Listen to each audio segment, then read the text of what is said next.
దేవునికి స్తోత్రము. క్రీస్తునందు ప్రియ దేవుని బిడ్డలారా, గత రాత్రంతా దేవుడు మనల్ని కాచి కాపాడి ఉదయకాల సమయంలో ఆయన సన్నిధి ఈ రీతిగా చేరి ఆయన ఆరాధించే సమయం ఇచ్చినందుకు ప్రభు నాకు వందనాలు. కూడి వచ్చిన మీ అందరికీ ప్రభు యేసుక్రీస్తు పేరిట శుభాభివందనాలు. యూట్యూబ్ ద్వారా వాక్యం వింటున్న దేవుని బిడ్డలకు ప్రభు పేరిట శుభాభివందనాలు. షాలోం, సమాధానము కలుగును గాక. మనల్ని మన కుటుంబాలను దేవుడు దీవించి ఆశీర్వదించును గాక. ఈరోజు యెషయా గ్రంథము 40వ అధ్యాయము 10వ వచనం ఒక మాట చదువుకొని ముందుకు వెళ్దాం.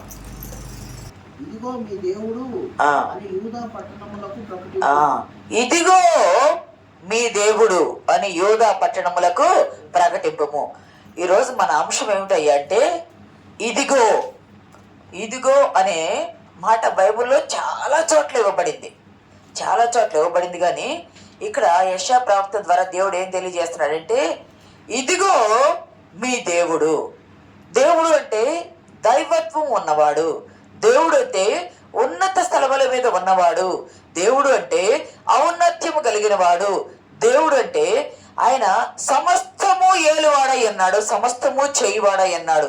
ఇదిగో మీ దేవుడు అని చెప్పుచూ ఉన్నారు. ఇదిగో అనే మాట ఎవరికి చెప్తారా అంటే అదిగో అంటే దూరంగా ఉన్నది అని, ఇదిగో అంటే దగ్గరగా ఉన్నది అని. ఇదిగో మీరు వినండి, ఇదిగో మీరు చూడండి, ఇదిగో మీకు చెప్పుచూ ఉన్నా, ఇదిగో ప్రకటిస్తూ ఉన్న ఆలకించుడి. ఇదిగో అనే మాట పిలిచి సింగిల్గా చెప్పచ్చు, అందరికి కలిపి బహువచనంలో చెప్పచ్చు. ఇదిగో అనే మాట ఇక్కడ వాడుతున్నారు. ఇదిగో మీ దేవుడు. ఆ దేవుడు ఏం చేస్తున్నాడు అంటే యోధా పట్టణాలకు ప్రకటించండి అయ్యా. ఆ దేవుడు ఏం చేస్తున్నాడు అంటే ఇదిగో తన బాహువే తన పక్షమును ఏలుచుండగా ప్రభువుగా యెహోవా తానే శక్తి సంపన్నుడై వచ్చును. ఇదిగో మీ దేవుడు ఏలుటకు శక్తి సంపన్నుడై తానే వచ్చును. తన బాహువే, తన చేతులే, తన కుడి పార్శ్వమే, తన బలమే, తన శక్తే వస్తుంది. ఎక్కడికి వస్తుందయ్యా? భూమి మీదకి రాబోతుంది. దేవుడు ఏ తెచ్చబోతున్నాడు? ఇదిగో మీ దేవుడు వస్తున్నాడు అని ఎవరికి చెప్పమన్నారు? యోధా పట్టణాలకు చెప్పండి అయ్యా. ఎక్కడికి వస్తున్నాడు దేవుడు? యోధా పట్టణాలకు వస్తున్నాడు. ఎక్కడి నుండి వస్తున్నాడు? పరలోకము నుండి వస్తున్నాడు. పరలోకము నుండి వస్తున్న దేవుడు యోధా పట్టణంలోకి రాబోతున్నాడు. యోధా పట్టణంలోకి ఇక్కడ చాలా బాగా చూస్తే లూకా సువార్త, ఇది క్రిస్మస్ అప్పుడు చెప్పుకునే ప్రసంగం కానీ ఒక మాట చెప్పి ముందుకు కొనసాగుకుందాం. లూకా సువార్త 2వ అధ్యాయము 10వ వచనం. అయితే ఆ దూత భయపడకుడి, ఇదిగో ప్రజలందరికీ కలుగువ మహా సంతోషకరమైన సువర్తమానము నేను మీకు తెలియజేస్తున్నాను. దావీదు పట్టణం పొందిన రక్షకుడు మీ కొరకు పుట్టి ఉన్నాడు. ఈయన ప్రభువైన క్రీస్తు. దూత చెప్తుంది. ఇక్కడ ఏం చెప్తున్నారు? ఇదిగో మీ దేవుడు యోధా పట్టణములకు వస్తున్నాడు. తన బాహువే, తన శక్తి సంపన్నుడై ఆయన యోధా పట్టణములకు వస్తూ ఉన్నాడు. ఆయన ఎలా వస్తున్నాడయ్యా అని అంటే ఇదిగో ఈయన క్రీస్తు. ఇదిగో ఈయన ప్రభువైన క్రీస్తు తన ప్రజలను వారి పాపముల నుండి విడిపించడానికి వచ్చును అని గాబ్రియేలు దూత ద్వారా మరియకు చెప్పబడింది కదా. ఆయన యేసు, ఆయన తన రక్షకుడు. యేసు అంటే రక్షకుడు వస్తాడు, విడిపిస్తాడు అని అక్కడ చెప్పబడింది. ఇప్పుడు దూత ద్వారా ఎవరికి? గొర్రెల కాపులకు చెప్పబడుతుంది. ఏమని? అయిన ఇదిగో మహా సంతోషకరమైన సువర్తమానం నేను మీకు తెలియజేస్తున్నా. ఇదిగో అని వాళ్ళ పేరు పెట్టకుండా వారందరినీ అక్కడ గుంపుని అందరూ చెప్తా ఈయన ప్రభువైన క్రీస్తు. ఎవరు వస్తున్నారయ్యా? ఆయన ఎవరయ్యా అంటే మీ దేవుడు, మన దేవుడు. ఎక్కడికి వస్తున్నాడయ్యా? యోధా పట్టణాలకు వస్తున్నాడు. ఎట్లా వస్తున్నాడయ్యా? యేసుగా వచ్చాడు. ఆయన ఎవరయ్యా అంటే ప్రభువైన క్రీస్తు. యేసు అంటేనేమో రక్షకుడు, క్రీస్తు అంటేనేమో అభిషిక్తుడు. ఇది క్రిస్టోస్ అనే గ్రీకు మాట నుండి వచ్చిన మాట. క్రీస్తు అంటే క్రిస్టోస్ అనే గ్రీకు మాట నుండి వచ్చింది. తెలుగులో దాన్ని అభిషిక్తుడు అన్నారు. మెషయానిక్ అనే హీబ్రూ పదానికి సమానంగా ఉండే మాట. అంటే విడిపించువాడు, విమోచించువాడు అని అర్థము. ఆయన ఎలా వస్తున్నాడయ్యా అంటే ఆయన రాజుగా అభిషేకించబడి వస్తున్నాడు. యోధా పట్టణాలకు ఎందుకు చేయాలి? యోధా పట్టణంలో దావీదు వెళ్ళాడు. దావీదు కుమారుడైన రాజుగా ఆయన మెస్సయ రాజుగా ఆయన రాబోతున్నాడు. చూడండి, క్రీస్తుకు ముందు 7,700 సంవత్సరాలకు ముందు రాయబడ్డ పుస్తకం అది. యెషయా గ్రంథం రాయబడ్డ గ్రంథము 700 సంవత్సరాలకు ముందు రాయబడ్డ గ్రంథము. మీ దేవుడు క్రీస్తుగా యూదా పట్టణాలకు వస్తున్నాడు. తన బాహువే, తన శక్తి సంపన్నుడై ఆయన వస్తూ ఉన్నాడు. ఆయన ద్వారా, ఆయన రావటం ద్వారా మీకేమొస్తుంది అంటే తన ప్రజలను పాపాల నుండి విడుదల కలగజేస్తాడు. ఆ క్రీస్తు రావటం వల్ల ఏమవుతున్నాయంటే ప్రజలందరికీ, ఈయన ద్వారా ప్రజలందరికీ కలగబోయే సంతోషకరమైన శుభవార్త. సంతోషకరమైన ఎందుకయ్యా అంటే మీరందరూ, లోకములో ఉన్న మీరందరూ సిలువ వేయబడాలా, మీ అందరి పాపాలను తాను వీపు మీద మోసుకొని వచ్చాడు. యెషయా గ్రంథంలో ఒక మాట ఉంటుంది, 51వ అధ్యాయము చివర, చాలా చాలా చివర లాస్ట్ మాట. నేను దాటిపోనట్లు నిన్ను బాధపరచు వారి చేతిలో దాన్ని పెట్టేదను. మేము దాటిపోనట్లు క్రిందికి వంగి సాగిలు పడమని వారు నీతో చెప్పగా నీవు నీ వీపును దాటి వారికి దారిగా చేసి. ఎంతగా ప్రభువు ఉన్నత స్థలముల నుండి ఆకాశ పరమాకాశములను విడిచి దేవుని ఔన్నత్యాన్ని, దైవత్వాన్ని విడిచి ఎంతగా ఆయన దిగి వచ్చాడయ్యా యోధా పట్టణంలో కంటే. నీవు నీ వీపును దాటు వారికి దారిగా చేసి నేలకు దానిని వంచి వచ్చితివి. ఎంతగా క్రీస్తు అంటే అభిషిక్తుడు. ఎవరు అభిషేకించారా ఆయన్ని? భూమి మీద ఎవరన్నా అభిషేకించారా? లేదు కదా. దూత వచ్చి ఇదిగో వీళ్ళు లెక్చరర్ అయ్యా, వీళ్ళు లాయర్ అయ్యా, వీళ్ళు డాక్టర్ అయ్యా, వీళ్ళు ఇంజనీర్ అయ్యా అని ఒకళ్ళ గురించి ఇంకొకరికి చెప్పడం అంటే తెలిస్తేనే చెప్తారు, తెలియకపోతే చెప్పలేరు కదా. ఎక్కడ అభిషేకించబడ్డాడంటే పరలోకంలోనే క్రీస్తు అభిషేకించబడ్డాడు. అది దూతలకి, మహాదూతలకి, పరలోక సైన్య సమూహం అంతటికీ తెలుసు. అందుకని దూత వచ్చి ఈయన ప్రభు అయిన క్రీస్తు అంటే అభిషేకించబడిన వాడు. అభిషేకించబడిన క్రీస్తు ప్రజలందరికీ శుభవార్తను తీసుకొని వచ్చాడు. ఆయన రావటము మీ అందరికీ శుభవార్త అయ్యా, అది సంతోషకరమైన శుభవార్త అయ్యా అని తెలియజేస్తున్నాడు. ఎంతగా ఆయన తగ్గించుకొని వచ్చారు అంటే దాటు వారికి, భూమి మీద ఉండి దాటాలి అంటే, పరలోకం వెళ్ళాలంటే తన వీపు మీద మన పాపాలు మోసుకొని వచ్చాడని యెషయా గ్రంథంలోనే ఉంది కదా. ఆ వీపు మీద పాపాలు మోసుకొని రావడానికి వీపును దారిగా చేసి నేలకు వంగి వచ్చాడు ఆయన క్రీస్తు. నేలకు వంగి చప్పట్టు కొట్టి దేవుని నామని మహిమపడతాము. ఆయన నేలకు వంగి కిందకి దిగి వచ్చాడు. ఆయన మహిమ, దేవుని మహిమ అనంట.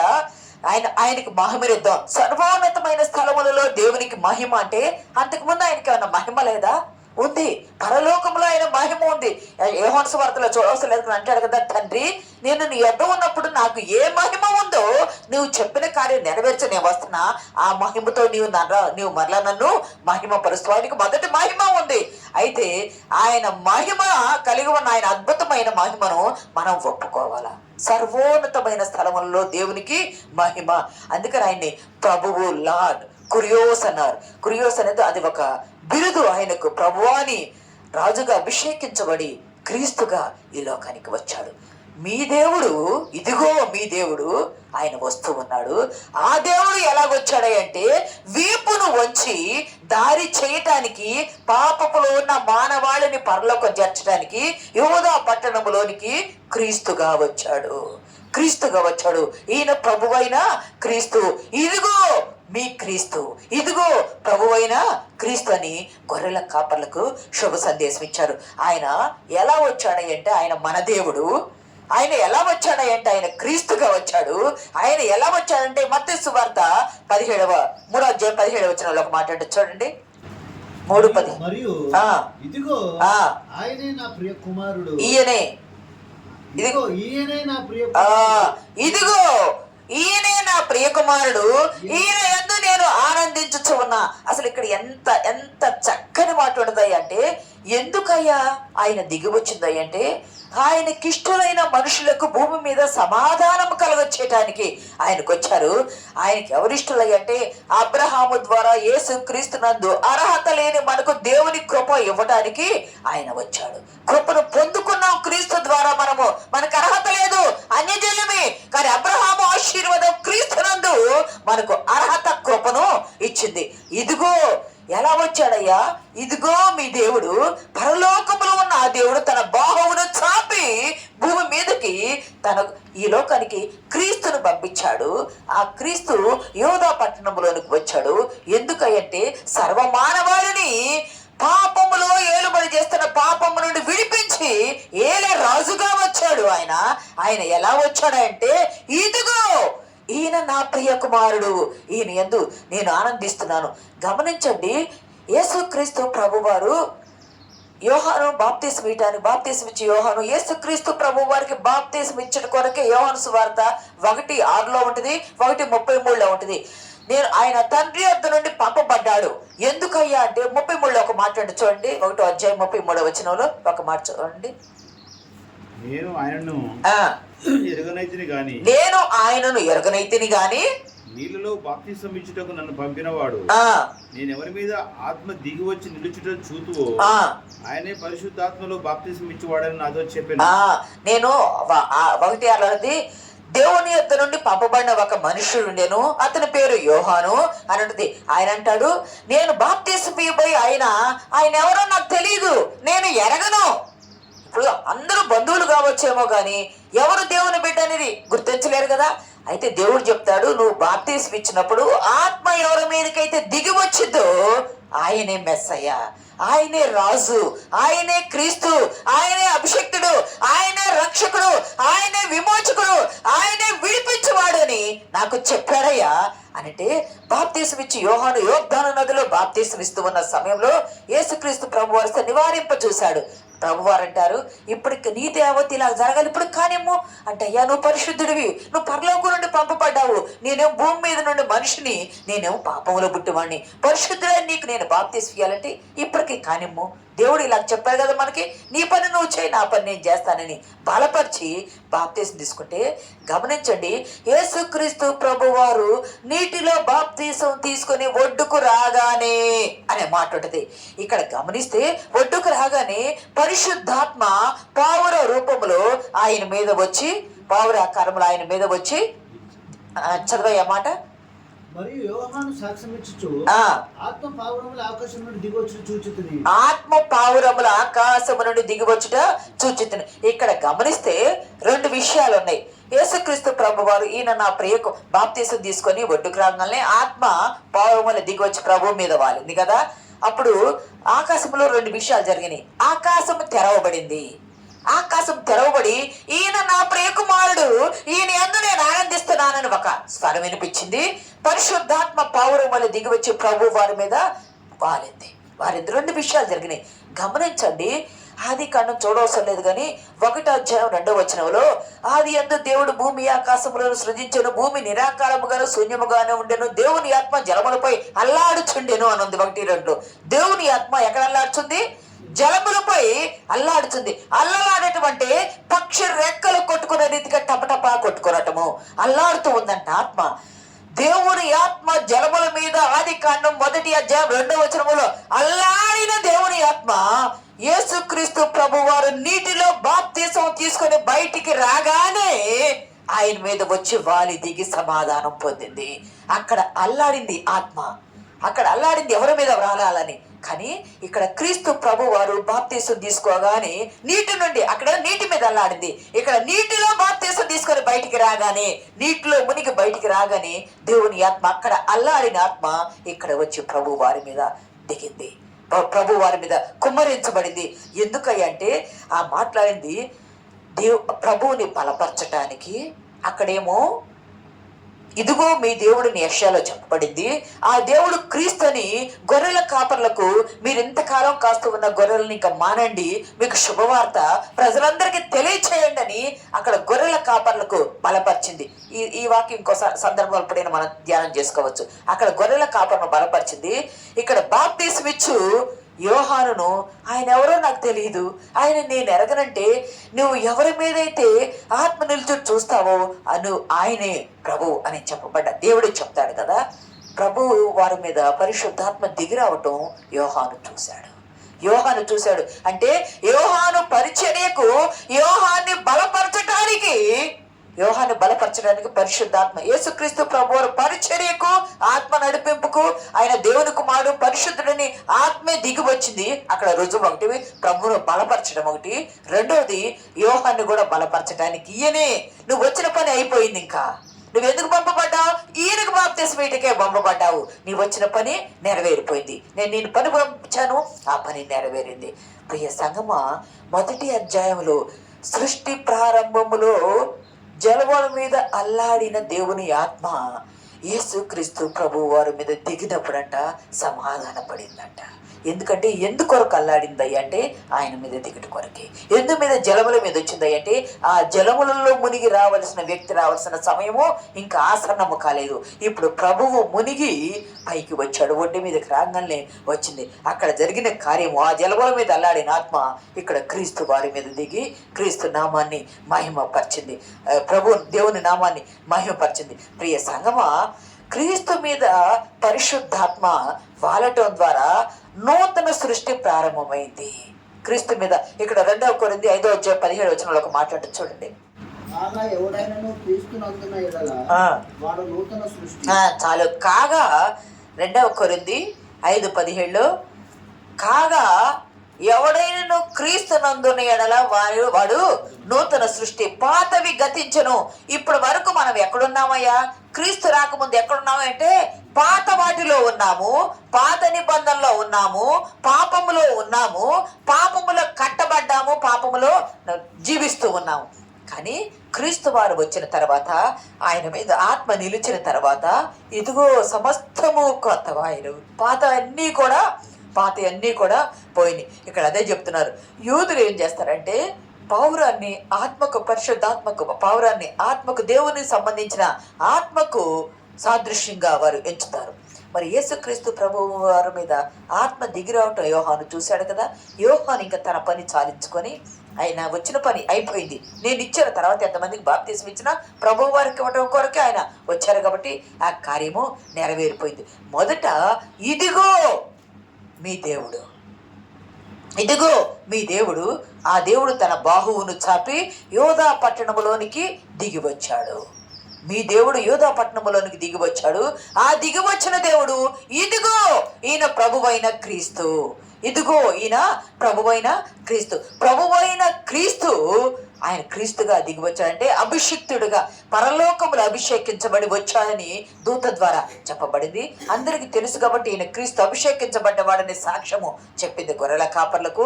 ఇదిగో ఈయన నా ప్రియ కుమారుడని ఆకాశములో ఒక స్వరము, పరిశుద్ధ ఆకాశము తెరవబట్టం, దేవుని స్వరము యోహానుకు వినబట్టడం జరిగింది. ఇదే మాట మత్తయి సువార్త 17:5 కూడా ఒక మాట ఉంటుంది చూడండి. మత్తయి సువార్త 17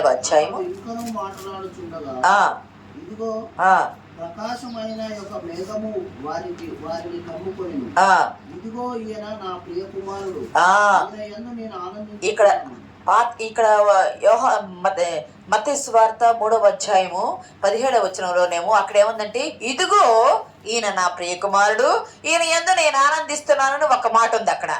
కానీ ఈ 17:5 ఏముందంటే ఇదిగో ఈయన నా ప్రియ కుమారుడు, ఈయన యందు నేను ఆనందిస్తూ ఉన్నాను, ఈయన మాట మీరు వినుడి, ఈయన మాట వినుడి. ఇది ఎవరికి చెప్తున్నారయ్య అంటే రూపాంతరపు కొండ, తాబోరు కొండ మీద యేసుక్రీస్తు ప్రభువారు, నిన్ననే కొంచెం ధ్యానం చేసుకున్నాం. యేసుక్రీస్తు ప్రభువారు పేతుర్ని, యాకోబుని, యోహాను వెంట పెట్టుకుని ఆ ఎత్తైన పర్వతం మీదకి ఎక్కినప్పుడు పేతురు అంటున్నాడు, ప్రభువా మోషేకి ఒకటి, నీకోటి. యేసుక్రీస్తు ప్రభు ముఖము మెరిసిపోయింది, సూర్యుని వెలుగు కంటే ప్రకాశం అయిపోయింది. ఆయన వస్త్రములు తెల్లనివై దగదగ మెరిసిపోతున్నాయి, కన్నులతో చూడలేనంత వెలుగు ఆయన ధరించి ఉన్నాడు. అప్పుడు ఏలియా, మోషే వచ్చి ప్రభు వారితో మాట్లాడుతూ ఉన్నారు. ఇవన్నీ పేతురు, యాకోబు, యోహాన్లు గమనించారు. ఆకాశము అక్కడ తెరవబడి మళ్ళా ఒక స్వరము వినిపించింది, ఇదిగో ఈయన నా ప్రియ కుమారుడు, ఈయన యందు నేను ఆనందిస్తున్నా. బైబుల్లో ఈ సువార్తలో 2 సార్లు దేవుని స్వరము మాట్లాడటం ఏంది. మొదటిదేమో 3:17 మత్తయి సువార్తలో ఇదిగో దేవుని స్వరము, ఇదిగో ఈయన నా కుమారుడు, ఈయన యందు ఆనందిస్తున్నాను. రెండోదేమో 17:5 ఇదిగో ఈయన నా ప్రియ కుమారుడు, ఈయన యందు నేను ఆనందిస్తున్నాను, ఈయన మాట వినుడి, ఈయన మాట. ఇదెవరో చెప్పారు. అక్కడేమో బాప్తిస్మం ఇచ్చి యోహానికి యోహానికి ఈయనే క్రీస్తు అని చెప్పడానికి చెప్పారు. దేవుడు తండ్రి చెప్పాడు. క్రీస్తు మీద పరిశుద్ధాత్మ శక్తి వచ్చి ఆయన బలము, ఆయన దేవుని సన్నిధిని అనుభవించి ఇచ్చి పరిచర్య ప్రారంభానికి సిద్ధపాటు చేయడానికి ఆత్మ వచ్చింది. ఇప్పుడు ఇక్కడేమో 3 శిష్యులు ఉన్నారు. యేసుక్రీస్తు ప్రభు వారు పట్టబడి కొట్టబడి సిలువకు కట్టబడి ఆయన చనిపోయి సమాధి చేయబడి తిరిగి లేచి మళ్ళీ పరలోకానికి వెళ్ళాలా. మళ్ళీ ఇక్కడ ఆయన వచ్చిన పనిని ఎవరు కొనసాగించాలి అంటే శిష్యులు కొనసాగించాలా. సంఘము ఇక్కడ ఏర్పడింది. సంఘము ఎవరు కొనసాగించాలి అంటే శిష్యులు కొనసాగించాలా. ఆ శిష్యులతో దేవుడు మాట్లాడుతూ ఉన్నాడు. ఇదిగో ఈయన నా ప్రియకుమారుడయ్యా, ఈయన ఎందు నేను ఆనందిస్తున్నానయ్యా, ఈయన మాట మీరు వినండి అని. అక్కడేమో నువ్వు విన్నావు కదా, ఈయనే క్రీస్తు అని అక్కడ యోహాను బలపరిచారు. యేసుక్రీస్తు ప్రభు వారు పరిచర్యకు ఆత్మ నింపుదల బలం వచ్చింది. ఇక్కడేమో శిష్యుల్ని ఆ మాట చెప్పి ఈయన మాట వినండి అని బలపరిచాడు. ప్రియ సంఘము అక్కడి నుండి కట్టబడింది. సంఘం అక్కడ నుండి కట్టబడింది. అయితే గమనిస్తే ఎందుకు ఈయన నా ప్రియకుమారుడు, ఈయన ఎందు నేను ఆనందిస్తున్నాను అంటారు దేవుడు అంటే, చేయబడ్డ ఆదాము, చేతులతో మట్టితో చేయబడ్డ ఆదాము మానవ స్వరూపం ధరించి ఆదాము తప్పిపోయాడు. తప్పిపోయిన ఆదామంట ఒక భక్తుడు చెప్తాడు ఆత్మీయంగా, దేవుడంట మనసు గాయపరచబడ్డవాడయ్యాడంట. పరలోకంలో చింత కలిగి ఉన్నాడంట. నా చేతులతో నా స్వరూపము నా పోలికిచ్చి నేను చేసుకున్న నా దత్తపుత్రుడు, నా ఆదాము, నా కుమారుడు నన్ను విడిచి తప్పిపోయాడు. మళ్ళా నా ఆదాము నాకు కావాలి అంటే ఎవ్వరూ కూడా ఆదాముని తీసుకొచ్చేవాళ్ళు భూమి మీదకి లేరు. ఆదాముకి ఎవరు చెప్తారు? చెప్పేవాళ్ళంతా ఆత్మలే, శరీరం ధరించిన వాళ్ళు ఎవరూ లేరు. అప్పుడు దేవుని కుమారుడైన యేసుక్రీస్తు ప్రభువారే, తండ్రి నేనే శరీరమును, హెబ్రీ పత్రికలో ఉంటుంది కదా, అయ్యా నువ్వు బలి అర్పణ నాకు కోరలేవు కానీ ఒక శరీరమును నీవు నాకు అమర్చితివి. ఒక శరీరాన్ని మనం చూడవలసిన లేదు కానీ ఎన్నోసార్లు చదువుకున్నాం. నాకు ఒక శరీరమును అమర్చితివి అన్నారు కదా. శరీరము అమర్చి ఆయన భూమి మీదకి వచ్చాడు. అమర్చుకొని భూమి మీదకి శరీరధారిగా వచ్చాడు కదా. ఆ శరీరధారి అయిన యేసుక్రీస్తు ప్రభువారు తండ్రి చిత్తము నెరవేర్చడానికి వచ్చాడు. ఆ తండ్రి చిత్తము ఎలా నెరవేర్చాలయ్యా? ఈయన నా ప్రియకుమారుడు, ఈయన ఎందు నేను ఆనందిస్తున్నాను, ఈయన మాట వినండి అంటే ఏమి వినాలయ్యా అంటే, ఈయన ఎరిగి నాకు తెలుసు, ఈయనకు తెలుసు, పరలోకములో ఉన్న దూతలందరికీ తెలుసు, ఈయన సిలువకు కొట్టబడి చంపబడాలా, మ్రానున వేలాడదీయబడి చంపబడాలా. యెషయా గ్రంథం 53:10 అంటాడు కదా, ఇతనిని ఆయనను నలుగొట్టుట యెహోవాకు ఇష్టమాయను. ఏమి ఇష్టమైందయ్యా తండ్రికి అంటే, ఆయన్ని నలగొట్టడం ఇష్టమైంది. ఆయనని నలుగొట్టడము ఇష్టమైంది. ఆయనకు సిలువకు కొట్టడము ఇష్టమైంది. ఆయన గాయపరచటము, ఆయన నలుగొట్టడం తండ్రికి ఇష్టమైంది. ఆ ఇష్టాన్ని నెరవేర్చడానికి వచ్చాడు. కనుకనే నా ప్రియ కుమారుడు నా చిత్తమంతా నెరవేరుస్తున్నాడు. ప్రియ సంగమా, తాను దేవుడయ్యుండి దైవత్వాన్ని, ఔన్నత్యాన్ని విడిచి సమర్పణ కలిగి, ఇదిగో మీ దేవుడు అంటే ఆ దేవుడు సమర్పణ కలిగి అభిషేకించబడి క్రీస్తుగా భూమి మీదకి వస్తే, ఆ క్రీస్తు ఈయనే నా ప్రియకుమారుడయ్యా, నేను పంపించిన వాడయ్యా, ఆయన మాట వినండి అయ్యా. అక్కడేమో యోహాన్ని బలపరిచాడు, ఇక్కడేమో శిష్యులను బలపరిచాడు. బలపరిచి సంఘాన్ని వాళ్ళు శిష్యులంట భయపడిపోయి నేలన పడిపోయారంట. వారు మోషే ఏలియా మాట్లాడి వాళ్ళు వెళ్ళిపోయిన తర్వాత యేసుక్రీస్తు ప్రభు వారు వాళ్ళని తట్టి భయపడకండి అని లేపి వాళ్ళని కిందకి తీసుకుని వచ్చారు. వాళ్ళు ఇంక ఒక్క మాట కూడా మాట్లాడారు. ఎందుకంటే ఆ దర్శనము సూర్యుని వెలుగు కంటే దగ్గరగా చూసిన ఆ దర్శనము, సూర్యుని వెలుగు కంటే బాగా ప్రకాశమానమైన ఆయన మెరిసిపోయే వస్త్రములు అవన్నీ చూసి, అవన్నీ చూడటం మాత్రమే కాదు, ఏలియా మోషే రావటం చూశారు. అవి చూడటం మాత్రమే కాదు, దేవుని స్వరము వినేటప్పటికీ భయపడిపోయారు. ప్రియ సంగమా, ఆకాశము తెరవబడి వారితో మాట్లాడటంటే మాటలు కాదు కదా, లేనలా కొండ మీద నేలను పడిపోయారు. ఎందుకంటే ఈయన నా ప్రియ కుమారుడయ్యా, ఈయన మాట వినండి. ఇదే మాట 2వ కీర్తనలో కూడా ఉంటుంది. యెషయా గ్రంథం 42:1 కూడా ఉంటుంది. 2వ కీర్తన గ్రంథము సంకీర్తన 2:11 చదవండి.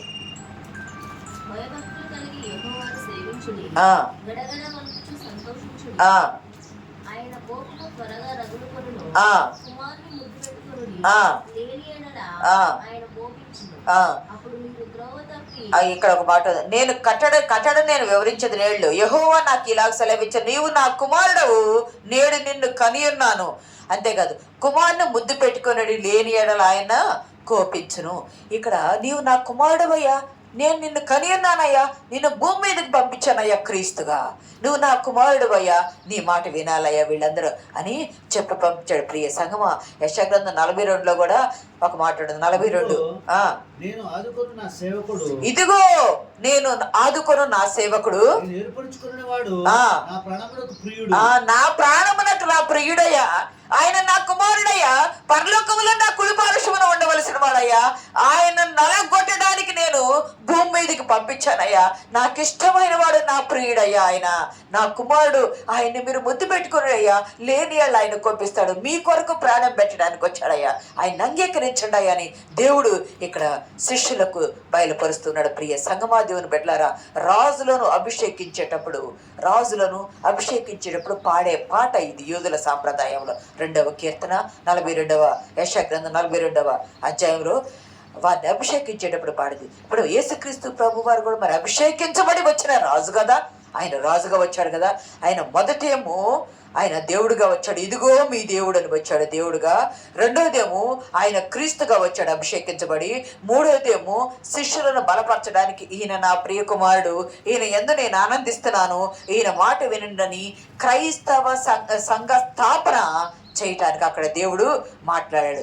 దేవుడు భూమి మీదకి రాబోతున్నాడనే విషయం యోధా పట్టణానికి, సర్వలోకానికి, యూదుల కొరకే కాదు సర్వలోకానికి తెలియజేయవలసిన, సర్వలోకము ప్రజలందరికీ కలగబోవు, ఒక యూదులకి కాదు ప్రజలందరికీ కలగబోవు సంతోషకరమైన సువర్తమానం. ప్రియ సంగమా దేవుని బిడ్డలారా, యెషయా గ్రంథం 40వ అధ్యాయము 5వ వచనంలో ఒక మాట ఉంటుంది చూడండి. అయిపోతుంది, ఫాస్ట్ గా తీయండి. యెహోవా మహిమ బలపరచబడును, ఒకడును తప్పకుండా సర్వశరీరులు దాన్ని చూచెదరు. ఇలాగున జరుగునని యెహోవా సెలవిచ్చి ఉన్నాడు. ఆలకించుడి, ప్రకటించమని ఒకడు ఆజ్ఞయించుచున్నాడు, నేనేమని ప్రకటించునని మరి ఒకడు అడుగుచున్నాడు. అయితే ఇక్కడ గమనిస్తే పాపం ఏం చేస్తుంది అంటే దేవునికి ఆయన ప్రజలకు మధ్య దూరాన్ని, సంబంధాన్ని పాడు చేస్తుంది. అందుకని దేవుడు ఏం చేస్తాడంటే తానే క్రీస్తును ఈ లోకానికి పంపించి ఆ సంబంధాన్ని కొనసాగటానికి ఒక చెయ్యి తండ్రితోనూ ఒక చెయ్యి మానవునితోనూ పట్టుకొని, తండ్రితో సమాధాన పడాలంటే సిలువ మీద ఆయన మరణించాలి కాబట్టి మానవుని చెయ్యి పట్టుకొని మరణించి తిరిగి లేచి తండ్రితో సమాధానాన్ని ఆయన కలిగించాడు.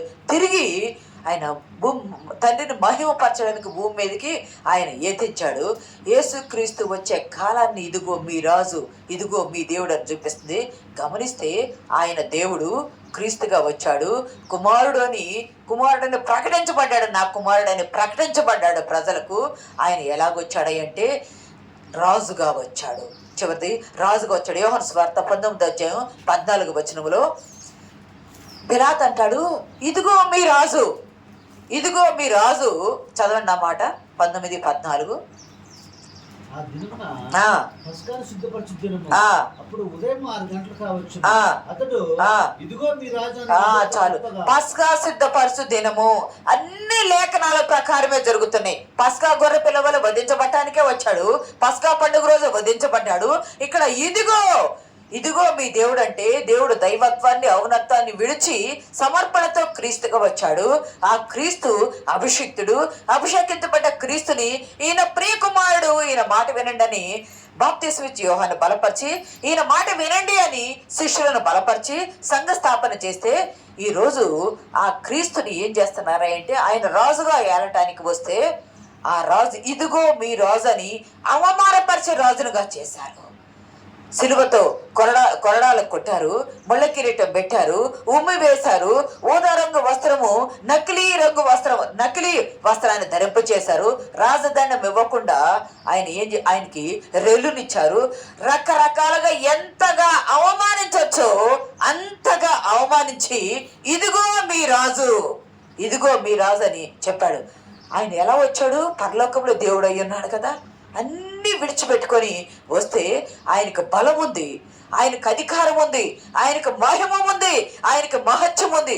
అవన్నీ విడిచి అవమానపరచబడే రాజుగా వచ్చాడు. అవమానపరచబడే రాజుగా వచ్చాడు.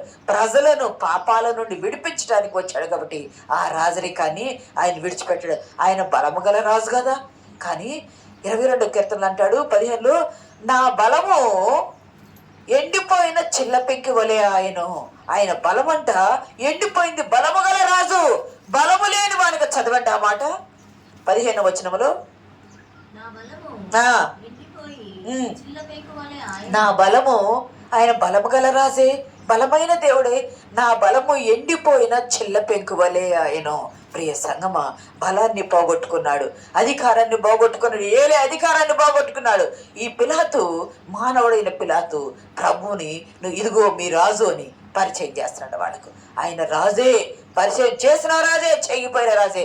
ఆ రాచరిక వ్యవస్థను, ఆ రాజ్యాన్ని విడిచి ఆయన ఈ లోకానికి అవమానపరచబడే రాజుగా వచ్చాడు. నీ కొరకు, నా కొరకు. ఆయన మహిమను కూడా విడిచి వచ్చాడు.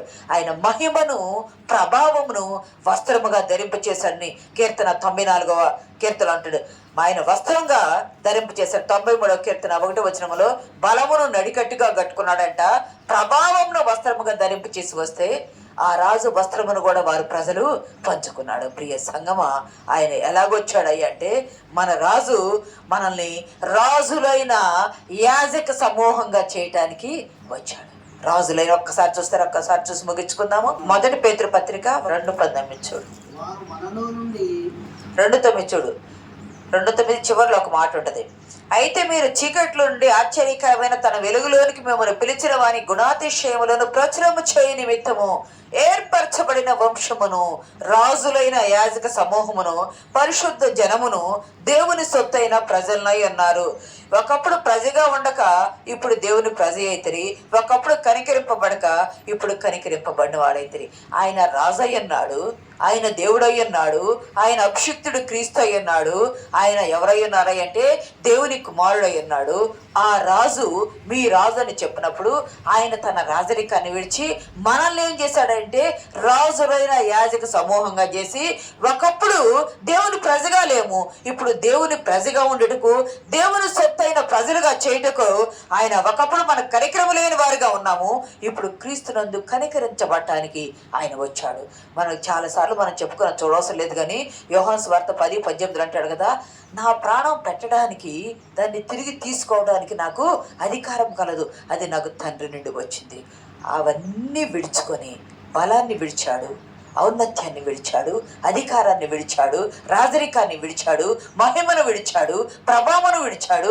అన్నీ వదులుకొని ఆయన రిక్తుడై అభిషేకించబడి ఈ లోకానికి వచ్చి కుమారత్వాన్ని కూడా విడిచి, దేవుడు చెప్పాడు నా కుమారుడిని, కానీ ఆ కుమారత్వం కూడా తండ్రి నా చేందుకు విడిచావన్నాడు కదా, విడిచి వచ్చాడు. ఆనాడు జలములపై అల్లాడిన ఆత్మ ఈరోజు క్రీస్తు మీద దిగివచ్చి నిన్ను నన్ను ఆత్మతో నింపడానికి సిద్ధపాటు చేస్తుంది. ప్రియ సంగమా, మనం అలాగుండేట పరిశుద్ధాత్మ దేవుడు సహాయం తెచ్చిన మిగిలిన భాగం రేపు రోజు కొనసాగించుకుందాం.